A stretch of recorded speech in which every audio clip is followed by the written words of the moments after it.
جس کو ہم نے صراط تعلیمی نظام کے نام سے شروع کیا ہے، اور اس کے ساتھ ساتھ ہم قرآن سینٹر اور دینیات سینٹر کے اس میں بدلیں ان کو، کہ مساجد سارا سال فعال رہیں، بچے آئیں، جوان آئیں، نوجوان آئیں، اور علماء کی سرپرستی میں۔ الحمدللہ اس وقت ملک کے اندر کافی سارے سینٹر قائم ہیں، ہم نے نہیں کیے، یہ دوسرے لوگوں نے زحمت کی، دوسرے مومنین نے اور دوسرے گروہوں نے کوشش کی، زحمت کی، بنائے انہوں نے بہت سارے، اور اب تعاون ہم سے مانگ رہے ہیں کہ ہم بھی مائل ہیں کہ انشاءاللہ ان سینٹروں کو مزید فعال اور آباد کرنے میں جو ہم سے ہو سکتا ہے انشاءاللہ ان کی خدمت میں رہیں گے۔ مزید بھی کوشش کر رہے ہیں ہم کہ نئے سینٹر قائم ہوں۔ ابھی آپ کے قریبی گجرانوالہ میں کافی قرآن سینٹر اور دینیات سینٹر شروع ہوئے ہیں بننا، سیالکوٹ میں ہوئے ہیں، باقی علاقوں میں بھی چاہ رہے ہیں انشاءاللہ آہستہ آہستہ علماء جہاں موجود ہیں، علماء کی سرپرستی میں، ہر علاقے کے عالم کی سرپرستی میں 20 و 85 سینٹر بنے ہوئے ہوں، اور وہ ان کے اوپر ایک سرپرست اور نگران کی حیثیت سے رہیں، اور ان کو باقاعدہ سلیبس ملے گا، باقاعدہ ان کو سسٹم ملے گا، اور جوان طبقہ جو ہے ان کو بعنوان ٹیچر ٹریننگ دینے کا انتظام۔ یہ ساری چیزیں ہیں جو ہم سوچ رہے ہیں کہ انشاءاللہ کریں گے۔ لیکن عرض کیا کہ بعض کاموں میں ہاتھ ڈالنے سے وہی ہوتا ہے کہ خوف، لیکن اگر سامنے ارادہ نظر آئے تو پھر وہ جھجک ختم ہو جاتی ہے ہماری، کہ اگر خود مائل ہوں، علماء مائل ہوں، مبلغین مائل ہوں، پھر ہم ظاہر ہے کہ رکاوٹیں کم ہو جاتی ہیں، یا احساس ہو جاتا ہے کہ اعتماد کی فضا ہے اور اس میں ہم جا سکتے ہیں۔ ورنہ اگر وہ اعتماد والی فضا نہ ہو تو ظاہر ہے پھر فائدے کے بجائے نقصان زیادہ ہوتا ہے، ذہنیتیں بنتی ہیں، دوریاں، کدورتیں اور اس طرح کے مسائل، الجھنیں زیادہ ہو جاتی ہیں۔ یہ ضمنی بات تھی جو میں نے آپ کی خدمت میں عرض کی ہے کہ انشاءاللہ آپ اس سلسلے کو جاری رکھیں گے، اپنا بنائیں ایک نیٹ ورک، اور اس کے تحت ماہانہ 2 ماہ نشستیں اپنی آپ کی ہوں، اور جو سروسز ہم سے آپ کو درکار ہوں گی انشاءاللہ ہم آپ کی خدمت میں حاضر ہیں۔ نقطہ دیگر یا آخری نقطہ آپ کی خدمت میں یہ عرض کرنا ہے عزیزان کہ اس وقت آپ نے اشارہ کیا بہت سارے مسائل کی طرف، آج جملہ یہی زیادہ جو بات جس نقطے پہ زیادہ ہوئے بات وہ یہ کہ یہ جو فتنہ بن چکا ہے ہمارے قوم کے اندر، وہ تقسیم اور جھگڑے اور لڑائیاں اور بہت بدمزگی پیدا ہو گئی ہے، وہ شہادت ثالثہ کا مسئلہ جو چھیڑ کے اور اس کے ذریعے سے قوم کو کہاں پہنچا دیا گیا ہے، بہت نقصان ہوا اس سے اور ہو بھی رہا ہے تدریجاً۔ اور اس قسم کے اور بھی مسائل ہیں، صرف یہ ایک نہیں ہے، اور کئی مسائل ہیں۔ ان مسائل کا حل کیا ہے؟ کچھ لوگ کچھ نے اس کو اہمیت ہی نہیں دی کہ اس کو اہمیت دینے کی ضرورت ہی نہیں ہے، کچھ نے اہمیت دی اور اس اہمیت دینے سے مسئلہ اور زیادہ پھیل گیا ہے، بڑھ گیا ہے۔ شدت کا جواب شدت سے دیا گیا تو وہ آگے مسئلہ بڑھ گیا ہے۔ ایک رائے حل جو ہماری نظر میں ایک ناقص طالب علمانہ رائے میں آتا ہے وہ یہ کہ ہم نے تجربہ بھی کیا ہے، تھوڑا تھوڑا اس کو ہلکا ہلکا تجربہ کیا ہے، بہت وسیع سطح پہ نہیں کیا، جہاں جہاں کیا ہے موفق رہا ہے، کامیاب رہا ہے۔ اور وہ رائے حل یہ ہے عزیزان کہ دیکھیں لوگ اس وقت غیر ضروری مسائل میں الجھ جاتے ہیں جب ضروری مسائل ان کے سامنے پیش نہ کیے جائیں۔ مثلا ایک گھر کے اندر فرض کریں بہت بنیادی مسائل بھی ہیں، گھر کے اندر بچوں کی تعلیم کا مسئلہ ہے، بیماری کی علاج کا مسئلہ ہے اور اس طرح کے مسائل ہیں، لیکن گھر میں جھگڑا پردے پہ ہو رہا ہے کہ پردہ کس رنگ کا ہونا چاہیے، نہ اس بیمار کو کوئی پوچھ رہا ہے، نہ اس جوان کو کوئی پوچھ رہا ہے، نہ اس بچے کو کوئی پوچھ رہا ہے، لیکن بات ساری اس پر ہو رہی ہے کہ گھر میں پردہ کس رنگ کا ہونا چاہیے۔ یہ لڑائی ہے، 2 گروہ بن جاتے ہیں، ایک کہتا ہے اس رنگ کا ہونا چاہیے، ایک کہتا ہے اس رنگ کا ہونا چاہیے۔ یہ جنگ ختم کرنے کے لیے کیا ہے، اگر آپ کسی ایک فریق کا حصہ بن جائیں، آپ کہیں پردہ سرخ ہونا چاہیے، وہ آپ کے خلاف ہو جائے گا، اگر آپ کہیں پردہ سبز ہونا چاہیے یہ آپ کے خلاف ہو جائے گا، اگر آپ کہتے ہیں پردہ سفید ہونا چاہیے دونوں آپ کے خلاف ہو جائیں گے۔ اصل رائے حل یہ ہے، حکیمانہ رائے حل یہ ہے کہ آپ اس موضوع کو جو چھیڑ گیا ہے، غیبت کے علاج کا بھی یہی طریقہ بتایا گیا ہے۔ ایک طریقہ مثلا کچھ لوگ ہوتے ہیں غیبت شروع کر دیتے ہیں کسی کی، اور بسا اوقات مجھ جیسے ہوتے ہیں وہ زیادہ امر بالمعروف کا شوق چڑھتا ہے، اس کو کہہ دیتے ہیں آغا یہ آپ غیبت کر رہے ہیں، آپ مہربانی کر کے غیبت نہ کریں۔ یہ غلط طریقہ ہے غیبت روکنے کا، چونکہ غیبت والے نے پیٹھ پیچھے کسی کی آبروریزی کی ہے اور میں نے منہ پہ بیٹھ کر اس کو رسوا کر دیا سب کے سامنے. یہ غلط طریقہ ہے امر بالمعروف. بہترین طریقہ کیا بتایا گیا ہے؟ بزرگوں نے بتایا کہ موضوع بدل دو. آپ مثلا فرض کر لیں کہ سب زید کے پیچھے پڑے ہوئے ہیں, وہ ایسا ہے, وہ ایسا ہے, وہ ایسا ہے. آپ وہ موضوع بدل کے آپ ٹریفک کی بات چھیڑ دو, موسم کی بات چھیڑ دو, موضوع بدل دو تاکہ یہ موضوع ہی ختم ہو جائے. بجائے اس کے کہ آپ حامی بنو یا مخالف, آپ موضوع بدل دو اس کا. یہ خوبصورتی کا کام ہے یہ, اور اس سے مسئلہ حل ہو جاتا ہے. اس مسئلے میں بھی میں یہ عرض کروں گا کہ ہمیں موضوع بدلنا چاہیے. ہماری ناکامی یہ ہے, سب کی ناکامی یہ ہے کہ ہم اپنی قوم کو بنیادی موضوعات نہیں دے سکے. ہم نہیں چھیڑ سکے بنیادی موضوعات اس قوم کے لیے. ہم نے بالکل چھوٹے موضوع دوسروں پہ چھوڑ دیا نا, بچوں پہ. جب بڑے چپ رہتے ہیں تو بچے بچگانہ موضوع چھیڑ دیتے ہیں, جاہلانہ موضوع چھیڑ دیتے ہیں. علماء بولیں گے تو عالمانہ موضوع چھیڑیں گے. ہم ڈرتے ہیں, عوام سے سخت ڈرتے ہیں.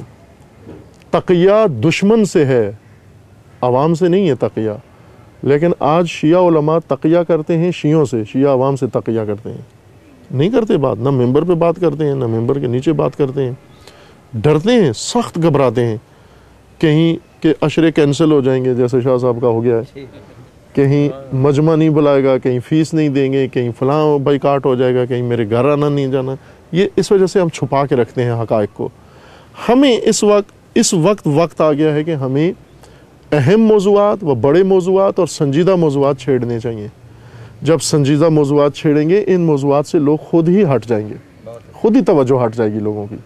چونکہ ابھی لوگوں کے پاس کچھ ہے نہیں ہے سوچنے کے لیے, لہٰذا جہاں بیٹھتے ہیں یہی مسئلہ چھیڑ جاتا ہے. جی فلاں ذاکر نے یہ کہہ دیا, فلاں خطیب نے یہ کہہ دیا, اور کوئی سنجیدہ موضوع نہیں. جس طرح ہمارا میڈیا ہے اساسی مسائل نہیں چھیڑتا, ملکی سنسنی خیز مسائل چھیڑتا ہے ہمیشہ, ڈھونڈ کے فلاں عورت کے ساتھ یہ ہو گیا, فلاں لڑکی کے ساتھ یہ ہو گیا, اس کے ساتھ یہ ہو گیا, اس سے یہ ہو گیا, فلاں ہو گیا.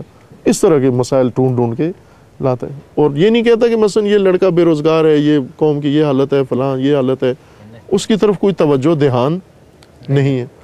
آپ کل ہی دیکھیں, کل میں ایک طالب علم کو اپنے کو بتا رہا تھا اخبار کی شاہ سرخی. تمام اخباروں نے شاہ سرخی لگائی ہوئی تھی کہ سینڈی سیلاب نے, طوفان نے نیو یارک ویران کر دیا, چھٹی ہو گئی, مارکیں بند ہو گئیں, اوباما ادھر چلا گیا, بیوی ادھر چلی گئی اس کی, اور یہ ہو گیا اور وہ ہو گیا. اور اندر کے صفحے پر چھوٹی سی بالکل 2 سطریں, ٹوٹل 2 سطروں کی خبر لگی ہوئی تھی کہ بہاولپور میں ٹرک اور ویگن ٹکرانے سے 26 پاکستانی فوت ہو گئے. دیکھیں کتنی نالائکی ہے. شاہ سرخی یہ لگنی چاہیے تھی. 26 یہاں مر گئے ہیں, ان 26 کا کسی کو کوئی دکھ, وہ مر گئے ہیں, ٹھیک ہے, پاکستانیوں کے لیے مرنا مسئلہ نہیں ہے.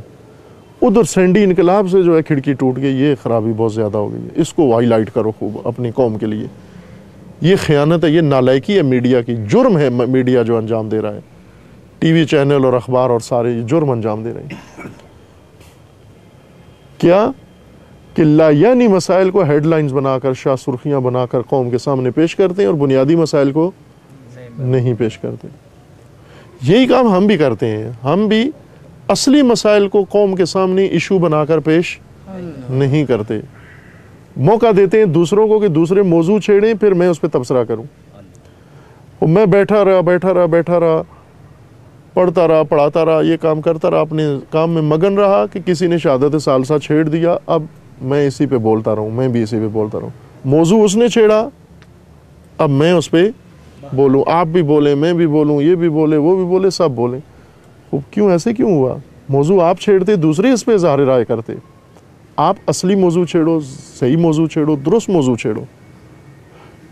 دیکھیں آپ موضوع سے توجہ ہٹانے کے لیے بھی کیا حربے استعمال کرتے ہیں. اس وقت ان ایام کے اندر اہم ترین موضوع تمام دنیا کے اندر و پاکستان میں بھی یہ بے حرمتی جو رسول اللہ صلی اللہ علیہ وسلم کی بارگاہ میں ہوئی ہے. سب سے اہم موضوع, سب سے بڑا مصائب, سب سے دل خراش واقعہ. لیکن آپ نے دیکھا وہ ملالہ لڑکی کا انہوں نے ایسے ڈرامہ رچایا, ڈھونگ رچایا اور فائر کیا, زخمی کی, پھر اس کے بعد کیا اودم مچایا میڈیا نے کہ آرمی چیف خود جاتا ہے اس کے